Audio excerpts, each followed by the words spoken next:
Vamos dar continuidade aos nossos estudos sobre o livro de texto do SEM, um curso em milagres.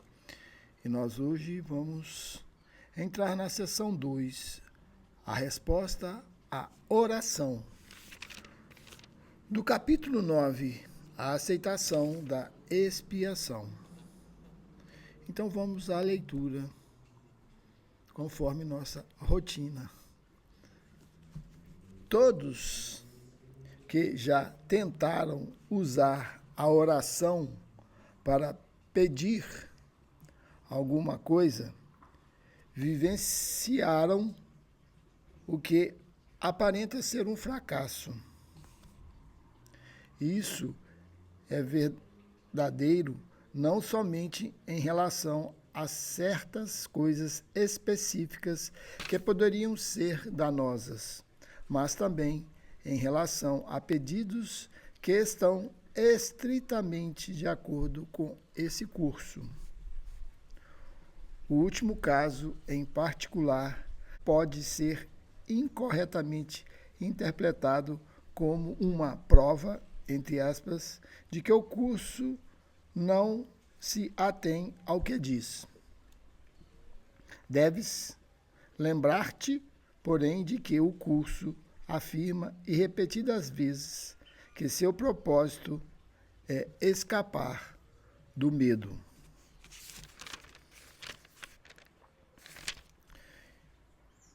Nesse primeiro parágrafo, ele diz algo dessa forma que nós estamos acostumados a experimentar, que já tentaram usar a oração para pedir alguma coisa e viram o que aparenta ser um fracasso?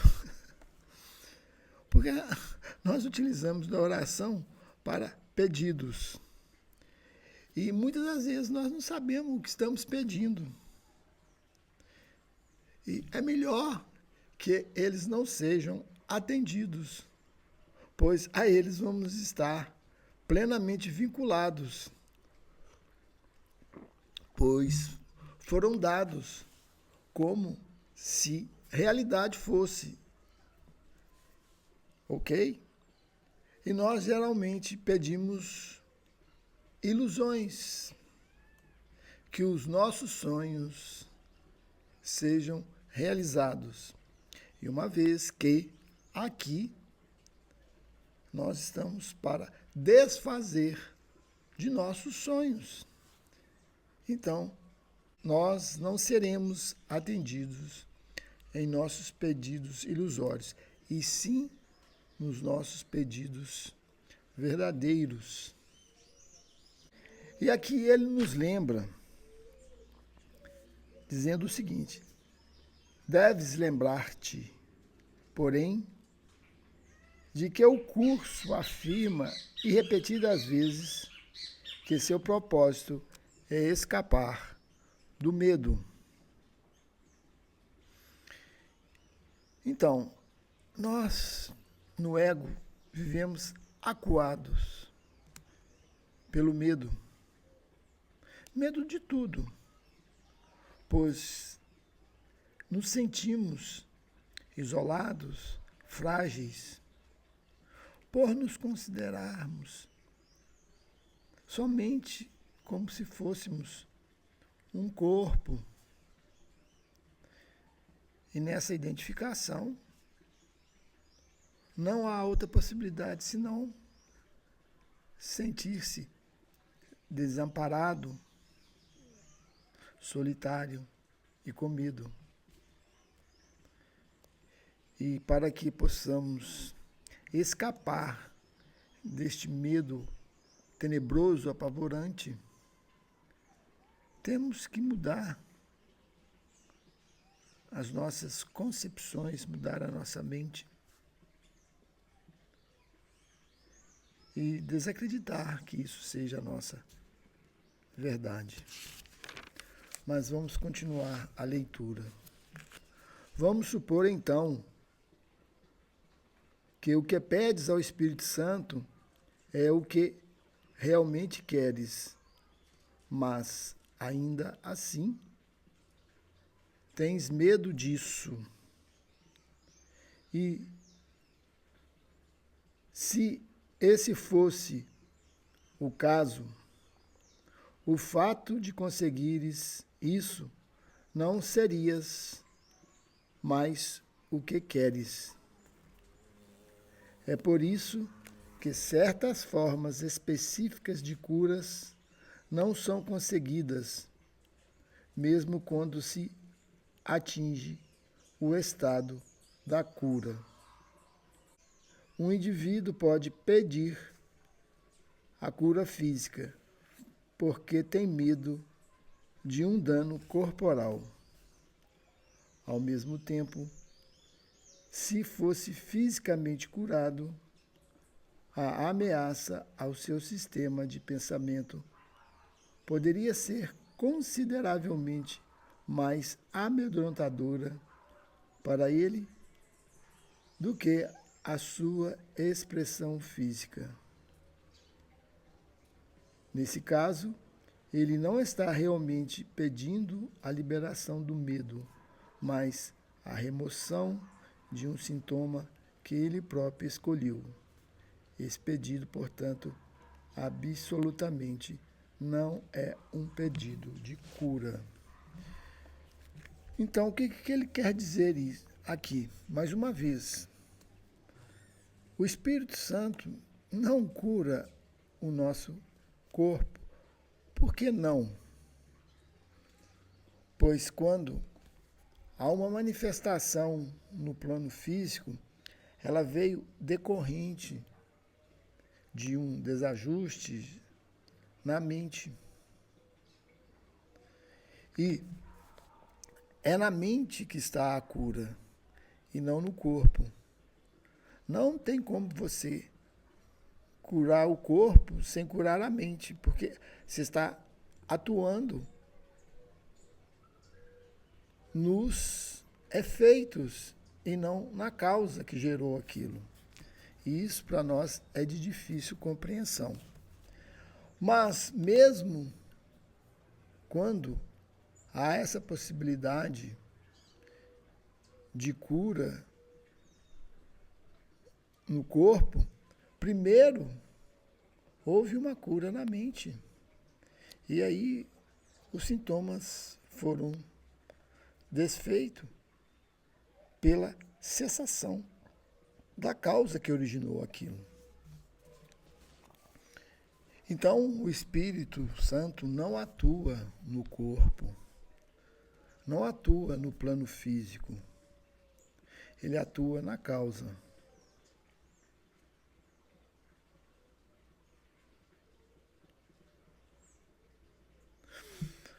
Aqui ele ainda diz alguma coisa da seguinte forma: o indivíduo pode pedir a cura física porque tem medo de um dano corporal. Isso nós já sabemos. Ao mesmo tempo, se fosse fisicamente curado, a ameaça ao seu sistema de pensamento poderia ser consideravelmente mais amedrontadora para ele do que sua expressão física. O que quer dizer isso?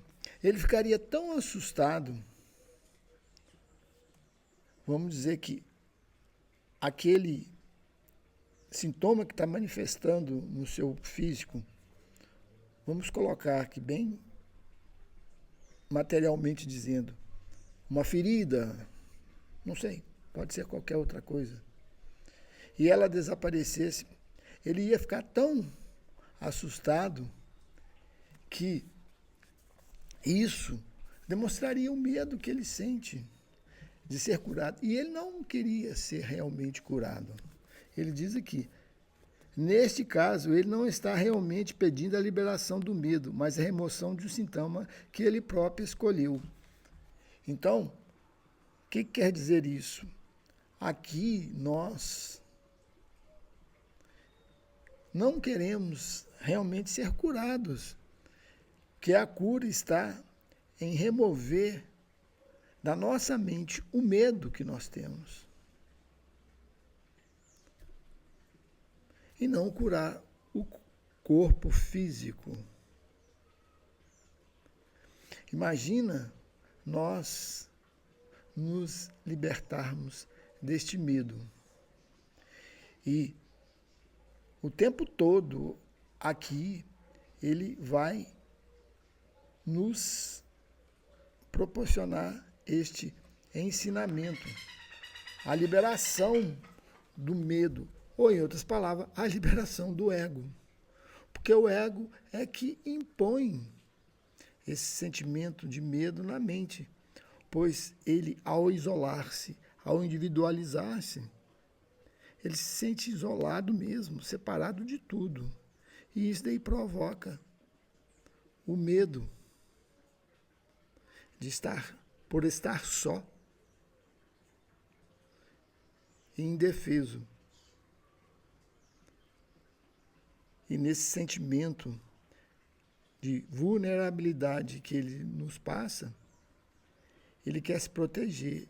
E a melhor forma de proteção é o ataque. Por isso que o ego ama o ataque.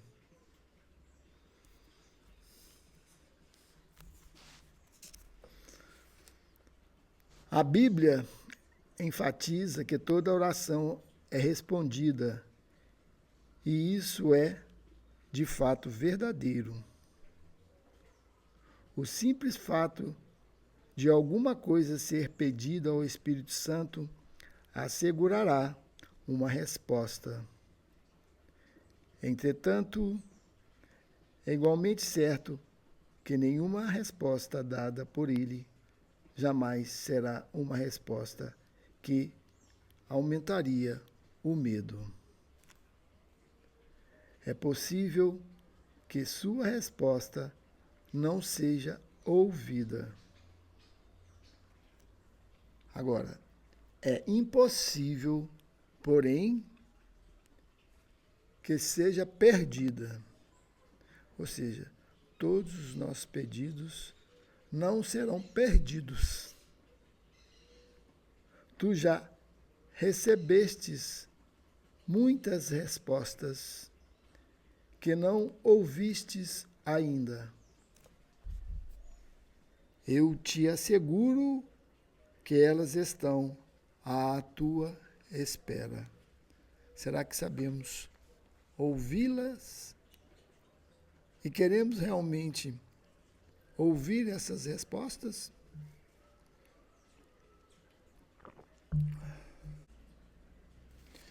E aqui ele diz que toda resposta dada pelo Espírito Santo jamais vai aumentar o nosso medo. Por que disso? Porque ele não objetiva, não incentiva a separação, e sim a união. E na união, nós nos sentimos mais íntegros, mais verdadeiros. E o medo, dentro dessa integridade, não tem existência. O ego na integridade não tem existência. Ele só pode ter existência no medo e na fragmentação que o espírito não coaduna, não faz parte de sua realidade.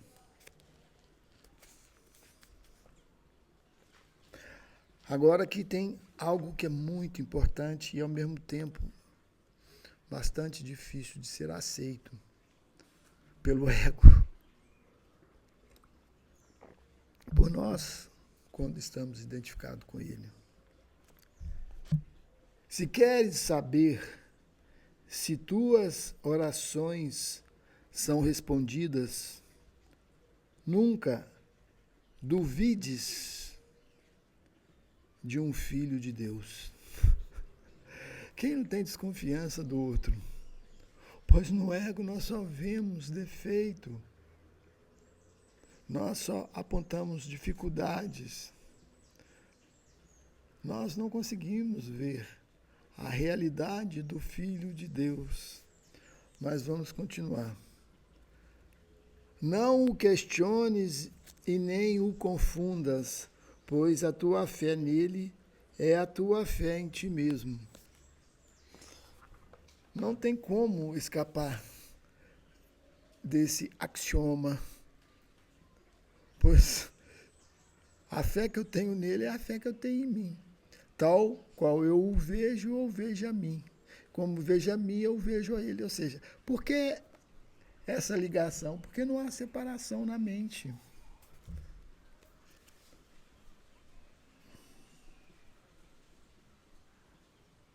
Se queres conhecer a Deus e a sua resposta, acredita em mim, cuja fé em ti não pode ser abalada.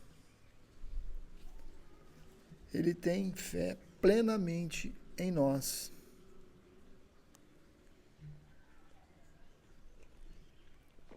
Cristo Jesus tem fé plenamente em nós. Por que ele tem essa fé inabalável? Porque ele sabe quem ele é e quem nós somos. Ele não está vendo aquilo que é irreal, que é o ego. Pois nenhuma fé é depositada no ego por parte da realidade. É possível pedires ao Espírito Santo verdadeiramente e duvidares do teu irmão?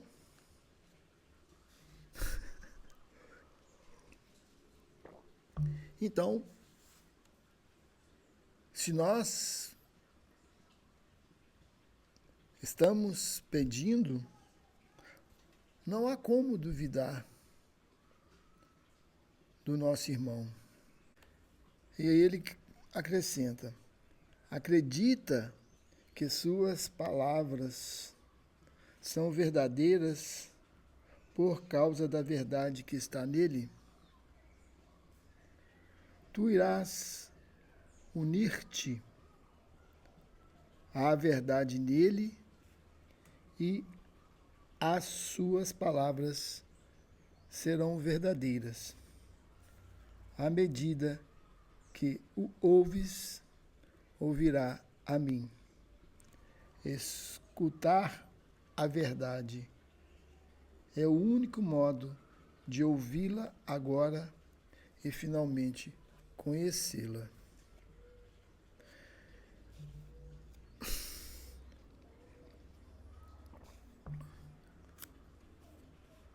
Vamos tentar traduzir o que ele quer dizer aqui.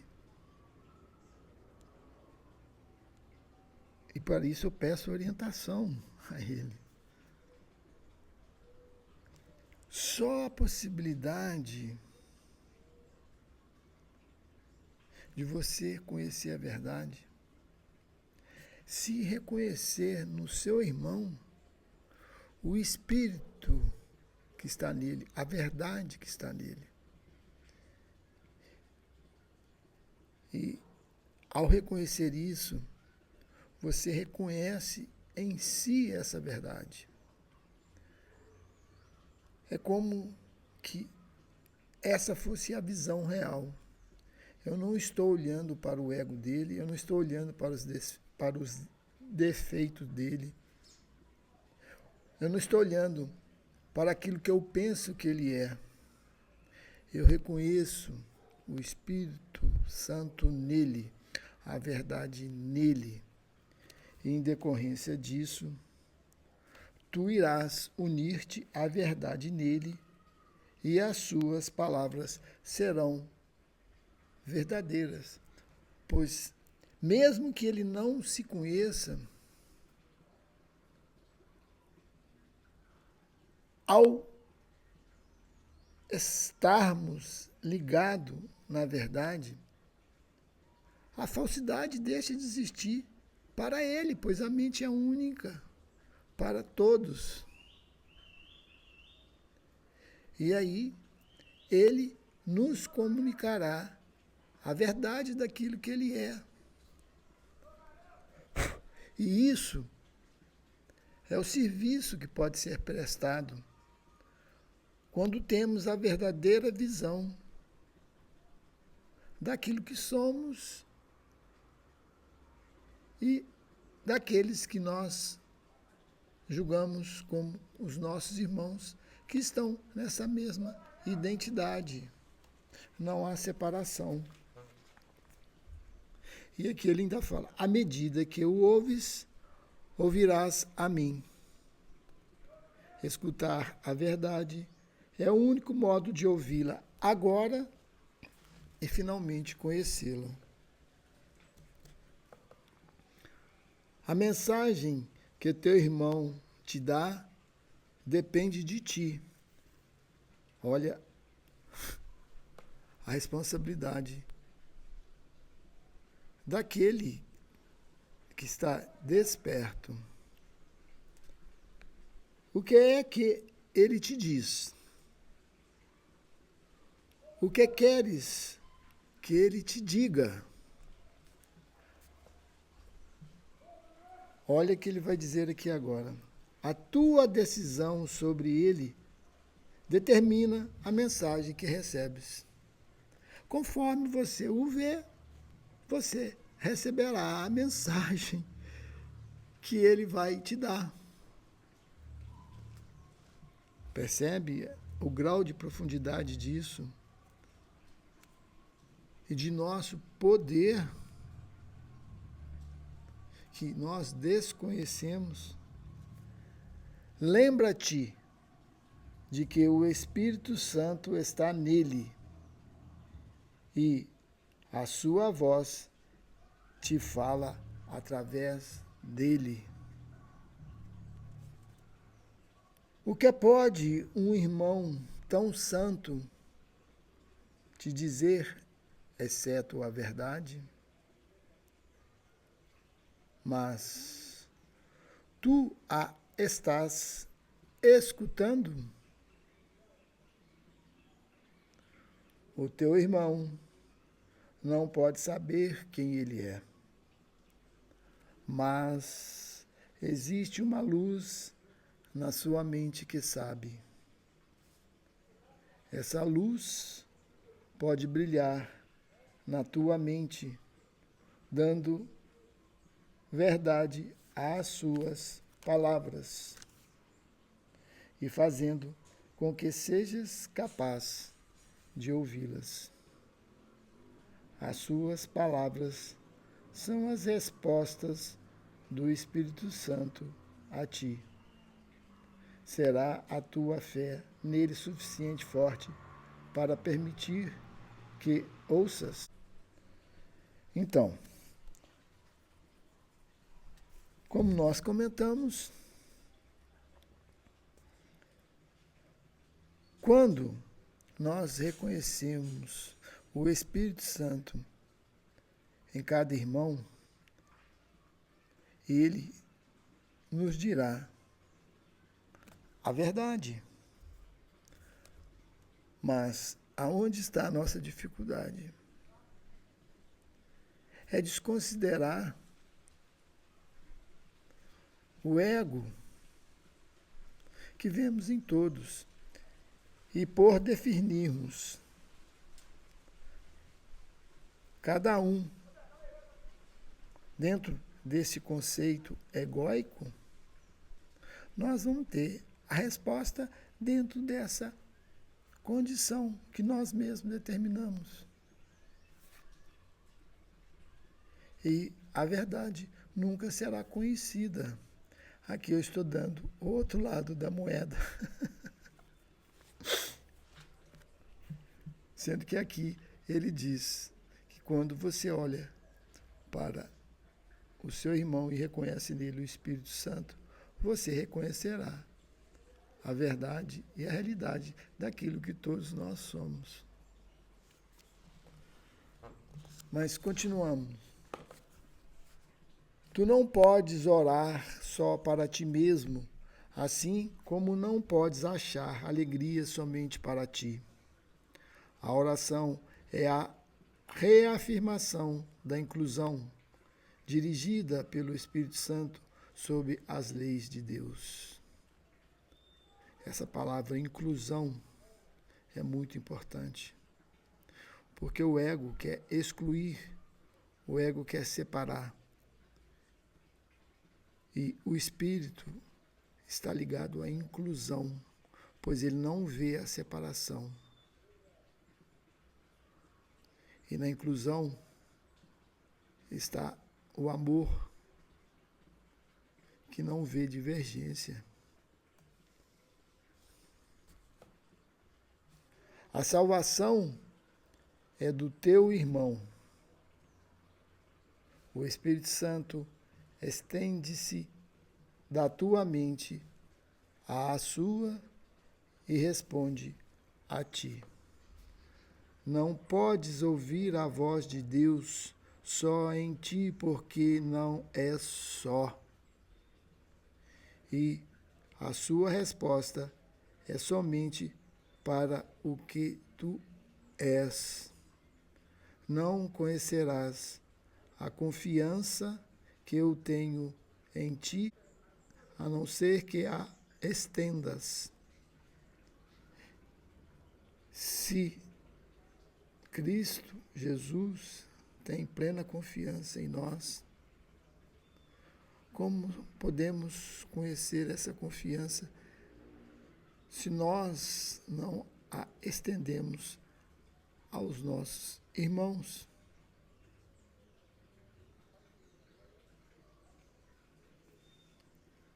Não confiarás na orientação do Espírito Santo, nem acreditarás que ela é para ti, a não ser que a ouças em outros. Veja como nós estamos totalmente unidos. Se eu não reconheço a verdade no outro, como que eu vou reconhecer em mim? Se eu não reconheço o Espírito Santo no outro, como que eu vou reconhecer em mim? Se eu não reconheço a perfeição no outro, como que eu vou reconhecê-la em mim?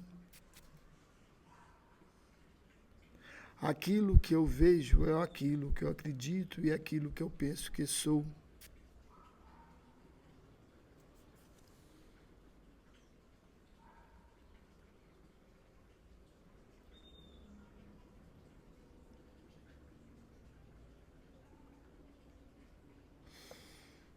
Ela tem que ser para o teu irmão a confiança,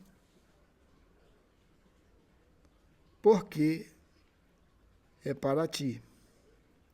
Teria Deus criado uma voz só para ti? Poderias tu ouvir a sua resposta, a não ser como ele responde a todos os filhos de Deus? Ouve o teu irmão o que queres que eu ouça de ti, pois não queres que eu seja decepcionado.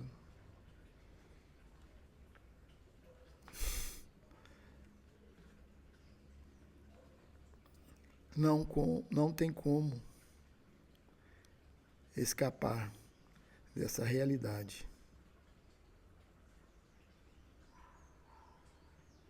Nós estamos totalmente unidos, embora achamos que estamos separados. Eu te amo pela verdade que há em ti, assim como Deus. As tuas decepções podem decepcionar-te, mas não podem decepcionar a mim. Conhecendo que tu és, eu não posso duvidar de ti.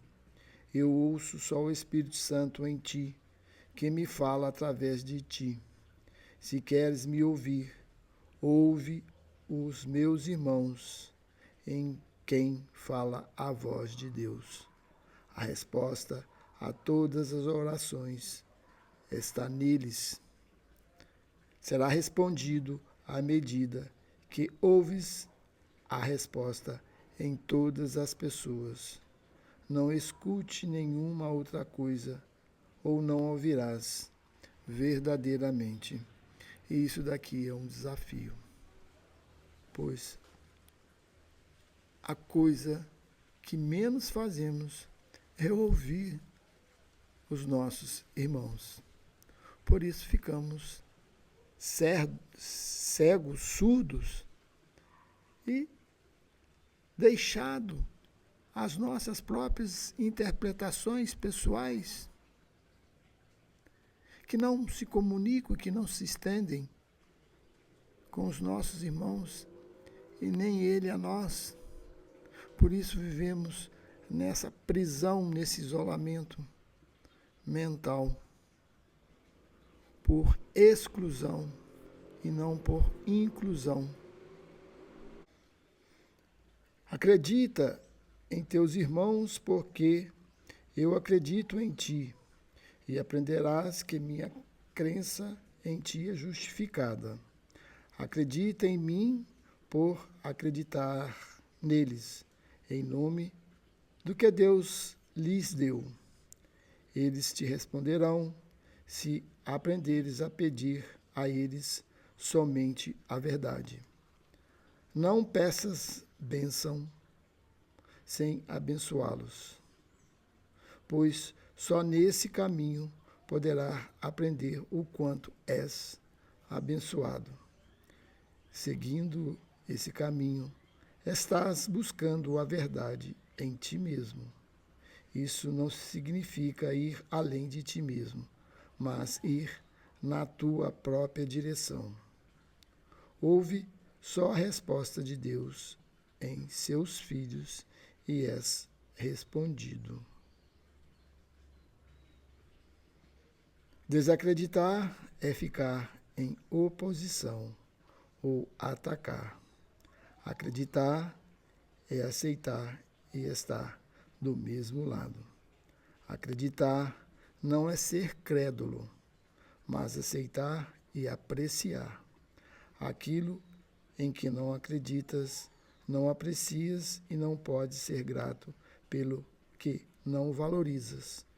Há um preço que vais pagar pelo julgamento, porque o julgamento é o estabelecimento de um preço, e conforme o estabeleces, tu o pagarás. Então, toda vez que estamos julgando, nós estamos estabelecendo um preço e teremos que pagar por aquilo que estabelecemos.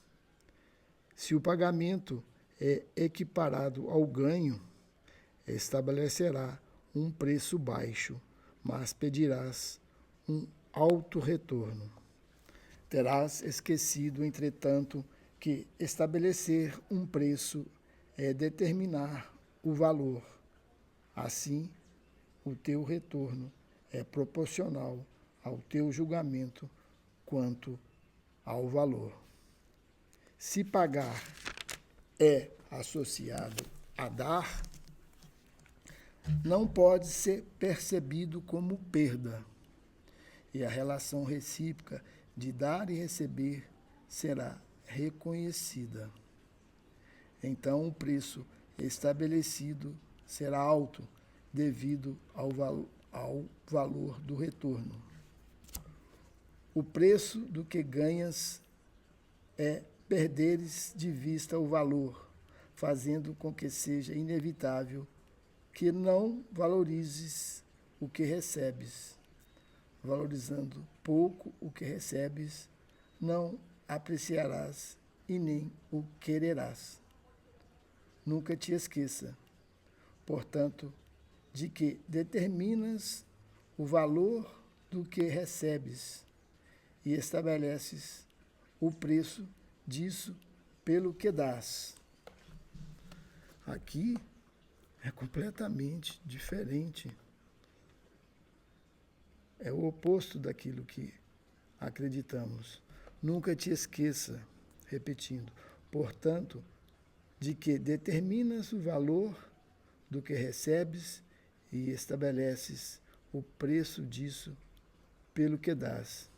Acreditar que é possível ganhar muito em troca de pouco é acreditar que podes barganhar com Deus. As leis de Deus são sempre justas e perfeitamente consistentes. Dando, tu recebes. Mas receber é aceitar, não ganhar. Mas receber é aceitar, não ganhar. É impossível não ter, mas é possível não saber que tens. Na crença do ego, nós vivemos na miséria, ou seja, que nós não temos e temos que adquirir, que lutar, que batalhar, que conquistar. Aí está todo o ensinamento do ego. E aqui ele diz o seguinte: é impossível não ter. Quem que reconhece que tem, está tudo à sua disposição. Mas é possível saber que não tens. Você desconhece o tesouro que você é de Deus. Então, nós já comentamos em vídeos anteriores. O reconhecimento de ter é a disponibilidade para dar. E só através dessa disponibilidade é que podes reconhecer o que tens. Uma coisa está ligada para a outra. Se você dá, é porque você reconhece que tem. Se você tem, você dá. Agora, aquele que não reconhece que tem, ele jamais vai poder dar, porque ele não sabe que tem. É muito simples. O que dás é, portanto, o valor que atribuis ao que tens, sendo a exata medida do valor que dás ao que tem.